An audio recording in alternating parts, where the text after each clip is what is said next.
ಮಾತೇಶ ಮಾತೇಶ ಎಲ್ಲಿಂದ ಬೇಗ ಬಾರೋ.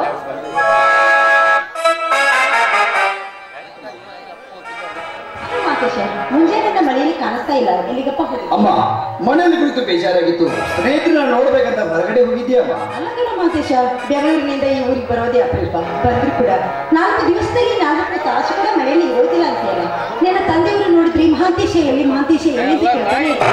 ಅದೆಲ್ಲ ಇರ್ಲಿ, ಹಾಲು ಕುಡಿ. ಅಮ್ಮ ನಾನು ಹಾಲು ಕುಡಿಬೇಕಾ?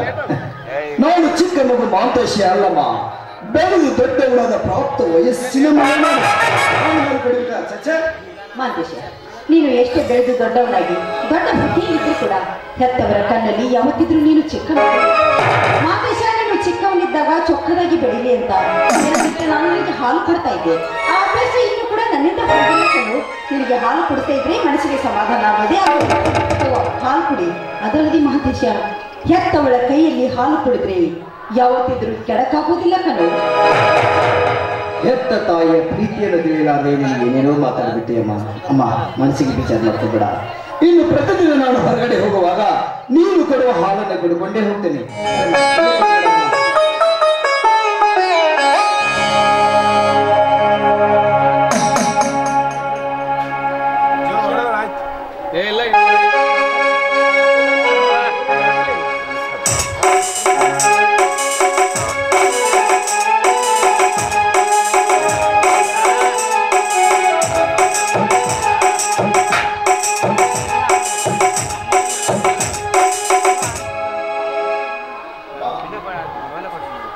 ನಿನ್ನೆ ನಾನು ತುಂಬಾ ಲೇಟ್ ಆಗಿ ಬಂದ್ಬಿಟ್ಟೆ.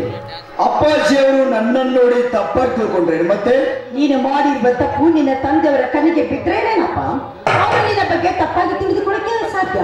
ಮಾತೇಶ, ನಿನ್ನೆ ರಾತ್ರಿ ಕುರಿದು ಅಲಗಾಡುತ್ತಾ ಮನೆ ಬಾಗಿಲಿಗೆ ಬಂದೆ.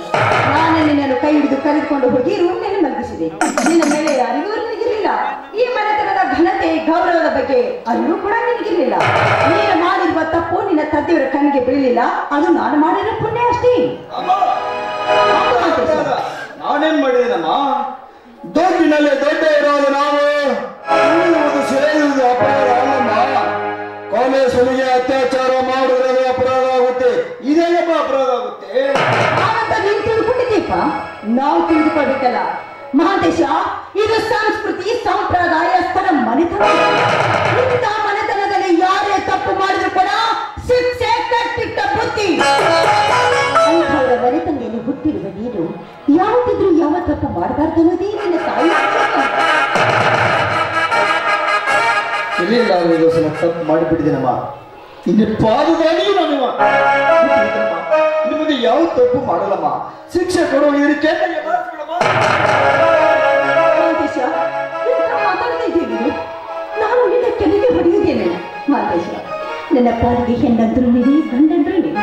ಗಂಡ ಹೆಂಡತಿಯರ ಬಾಳಿಗೆ ಕಣ್ಣಾಗಬೇಕು ನಮ್ಮಪ್ಪ ನೀನು. ನಿನ್ನ ಕೆಳಗೆ ಹೊಡೆಯುವಂತ ಸಣ್ಣ ಗುರುತವ ಈ ನಿನ್ನ ತಾಯಿ ಅಲ್ಲ ಕಣೋ, ಈ ನಿನ್ನ ತಾಯಿ ಅಲ್ಲ ಮಾತೇಶ. ನೀನು 1000 ತಪ್ಪು ಮಾಡಿದ್ರು ಕೂಡ ಮುಚ್ಚಿ ಹಾಕಿಕೊಳ್ಳುವಂತ ಮನೋಭಾವನೆ ಈ ನಿನ್ನ. ಆದ್ರೆ ನಿನ್ನ ತಂದೆಯವರು ಹಾಗಲ್ಲ ಕಣೋ, ಹಾಗಲ್ಲ. ದುಷ್ಟರನ್ನು ಕಂಡ್ರೆ ಕೆಂಡ ಕಾಡ್ತಾರೆ, ಕಳ್ಳರನ್ನು ಕಂಡ್ರೆ ಕೈ ಕಾಲಲ್ಲಿ ಕವಳೆ ಮಾಡ್ತಾರೆ. ಕಳೆಗಾರ ಏನಾದ್ರೂ ಕಂಡಿದಿರಾಗ್ಲಿ ಅವರನ್ನು ಉಂಡವನೇ ತೆಗೆದು ಬಿಡ್ತಾರೆ. ಅಂಥವರ ಮನೆತನದಲ್ಲಿ ಹುಟ್ಟಿದ ನೀನು ಯಾವ ತಪ್ಪು ಮಾಡಬಾರ್ದು ಅನ್ನೋದೇ ನಿನ್ನ ತಾಯಿ ಆಸೆ ಕಣೋ. ಯಾವ ತಪ್ಪು ಮಾಡಲ್ಲಮ್ಮ. ನಿನ್ನ ಪಾದದಲ್ಲಿ ಸತ್ತು ನೀನು ಕುಡ್ಕೊಂಡ್ ಬಂದ ವಿಷಯ ಅಪ್ಪಡಿಗೆ ಗೊತ್ತಾಗಬಾರ್ದಮ್ಮ. ನಿನ್ನ ಕೈ ಸರಿಯಪ್ಪ. ಏನು ಯಾಕೋ ಗೊತ್ತಾಯ್ತು. ಸರಿ ಕಣಪ್ಪ, ನಿನ್ನ ತಂದೆಯವರು ಬರ್ಲಿ, ಅವ್ರಿಗೆ ಹೇಳಿ 10,000 ಏಕೋ 50,000 ಹಣವನ್ನು ಬೇಕಾದ್ರೆ ಸಿಕ್ಕೊಡ್ತೀನಿ.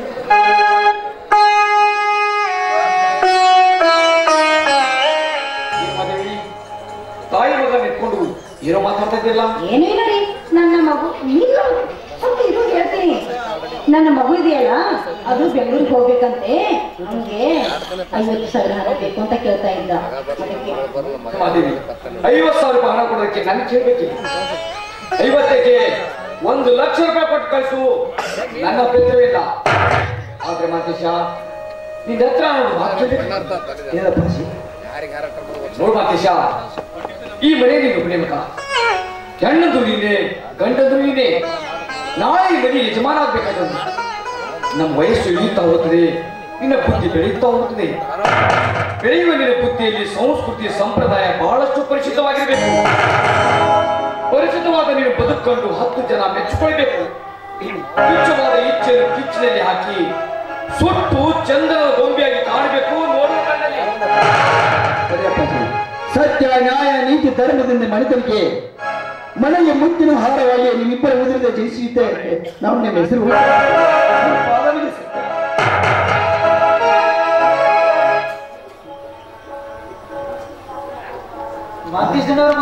ರುದ್ರ ಅಂಕಲ್ ಹೇಗಿದ್ದೀರಾ? ನೀವು ಬಂದ್ರಪ್ಪ? ನಾನು ಬಂದು 4 ದಿನ ಆಯ್ತು. ಹೌದಾ? ಆರಾಮಿದ್ದೀರಲ್ಲ? ಆರಾಮದಿನಿ. ಅರ್ಜೆಂಟ್ ಆಗಿ ಬೆಂಗಳೂರಿಗೆ ಹೋಗ್ತಾ ಇದ್ದೇನೆ. ಮತ್ತೆ ಇವತ್ತು ಹೊಂಟ್ರಾ? ಹೌದು. ಅಲ್ಲಿ ಹಿಂಗ್ ಬರ್ತೀರಿ ಹಿಂಗ್ ಹೋಗ್ತಿರೋ? ಎಕ್ಸಾಮ್ ಹತ್ರ ಬಂದಿದ್ದಿಲ್ಲ, ಆದಷ್ಟು ಬೇಗ ನಾನು ಹೋಗ್ಲೇಬೇಕು. ಒಳಗಡೆ ಮಾಂತೇಶ್ ಬ್ಯಾಗ್ ಇದೆ, ಅದಕ್ಕೆ 1 ಲಕ್ಷ ರೂಪಾಯಿ ಇಟ್ಟು ತೆಗೆದುಕೊಂಡು ಬಾ. ಆಯ್ತು. ನೀನು ಹೋದ ತಕ್ಷಣ ನನ್ನನ್ನು ಮರೆತು ಬಿಡ್ಬೇಡ್ರು. ಆಗಾಗ ಫೋನ್ ಮಾಡ್ತಾ ಇರು. ಸರಿಯಾಗಿ ಊಟ ಮಾಡು, ನಿದ್ದೆ ಮಾಡು. ಏನ್ ಹೇಳ್ತಾ ಇದ್ದೀನಿ?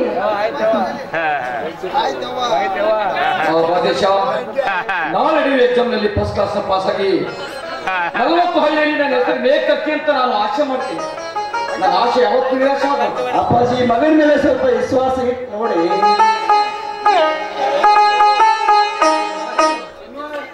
ಹೌದು, ನನ್ನ ಮಗಳು ಸಹಿತ ಹೋಗ್ತಾಳೆ, ಕರೆಗೆ ಹೋಗ್ತಾ ಇರ್ತಾರೆ. ಸಿಕ್ಕನ್ನು ಭೇಟಿ ಹಾಕೊಂಡು ರುದ್ರ ಅಂಕಲ್, ಬೆಂಗಳೂರೇನು ಸಣ್ಣ ಹಳ್ಳಿ ಅಲ್ಲಪ್ಪ, ಅದು ದೊಡ್ಡ ಸಿಟಿ. ಯಾವ ಕಾಲೇಜಿನಲ್ಲಿ ಓದ್ತಾ ಇದ್ದಾರೆ ಅಡ್ರೆಸ್ ಕೊಟ್ರೆ ಖಂಡಿತ ಭೇಟಿ ಹೇಳಿ ಬರ್ತೀನಿ.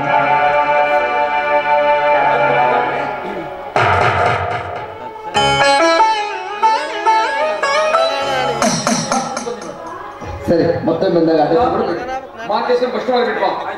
ಅಪ್ಪಾಜಿ ಅಮ್ಮ ನಾನು ಬರ್ತೀನಿ.